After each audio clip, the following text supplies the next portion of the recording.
বাড়ির সামনে সাইনবোর্ডে লেখা ডগ হাউস। গেট খুলে ঢুকতেই চোখে পড়ে অসংখ্য লোহার খাঁচা। এক একটি খাঁচায় রয়েছে নানা প্রজাতির বিদেশি কুকুর।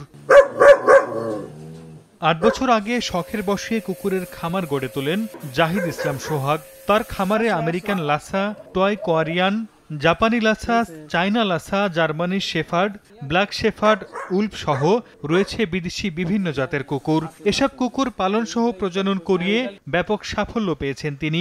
অনলাইন মার্কেটিং এর মাধ্যমে কুকুর বিক্রি করেন জাহিদ। প্রকারভেদে কুকুরের দাম ৩০,০০০ থেকে ১.৫ লাখ টাকা পর্যন্ত।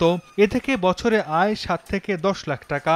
বিকাশে কম খরচে ক্যাশ আউটের লিমিট বেড়ে ৫০,০০০। প্রিয় এজেন্টও ২টা। বিভিন্ন রকমের ফার্ম দেখছি, মুরগির ফার্ম দেখছি, গরুর ফার্ম দেখছি, কিন্তু কুকুরের ফার্ম দেখি না। আজকে প্রথম আসলাম। বহু দেশের কুকুর দেখতেছি, ভালো লাগতেছে।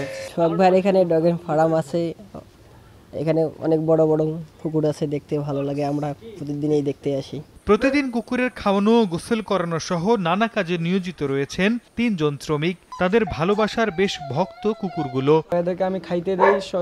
সকালবেলা বড় ডগগুলোকে 2টা করে ডিম দেই, আর ছোটগুলোকে 1টা করে ডিম। দুপুরে এদের মাংস ভাত, রাতেও মাংস ভাত। আর এদেরকে আমি দেখাশোনা করি 2 বছর যাবত। সরকারি পৃষ্ঠপোষকতা পেলে এটি দেশের সবচেয়ে বড় খামার হিসেবে গড়ে তোলার পরিকল্পনার কথা জানান জাহিদ ইসলাম সোহাগ। আমি তো এটা শুরু করছি আস্তে আস্তে করে, কষ্ট করে আর কি, নিজের থেকে যা পারি। তো অনেক উপরে নিয়ে যাওয়ার চেষ্টা আছে যে আমার 200-300 ডগ হবে বিভিন্ন ব্রিডের, সুন্দর করে। আমার কিন্তু খাঁচাটাগুলো কিন্তু আমি যা পারছি আপাতত করছি, আরও সুন্দর। আমার ইচ্ছা আছে যে ভবিষ্যতে আমি এদেরকে টাইলস দিয়ে একদম এত সুন্দর করে করব। এদের টাকাগুলো কিন্তু আমি মানে সব টাকা এদের পিছনে খরচ করি, মানে এদের যে পয়সাটা আমি কিন্তু অন্য সাইডে কোনো খরচ করি না, সব কিছু এদের দিকে মোটামুটি ব্যয় করি। তো আমার ইচ্ছা আছে ভবিষ্যতে একটা খুব সুন্দর করে একটা ডগ হাউস তৈরি করা, যেতে গোটা বিশ্ব যাতে দেখে, সারা বাংলাদেশ, গোটা বিশ্ব। তো এর জন্য আমি যদি সরকার থেকে যদি কোনো সহযোগিতা বা এরকম কোনো কিছু পেতাম তাহলে কিন্তু আমার খুব ভালো হতো আর কি। ডগ হাউস নামে এই খামারে রয়েছে 13 প্রজাতির 65টি কুকুর। খামারটি নিয়মিত পরিদর্শন ছাড়াও কুকুর লালন পালনে রোগ না ছড়ানোর পরামর্শ সহ সব ধরনের সহযোগিতা করছে সদর উপজেলা প্রাণী সম্পদ কর্মকর্তা।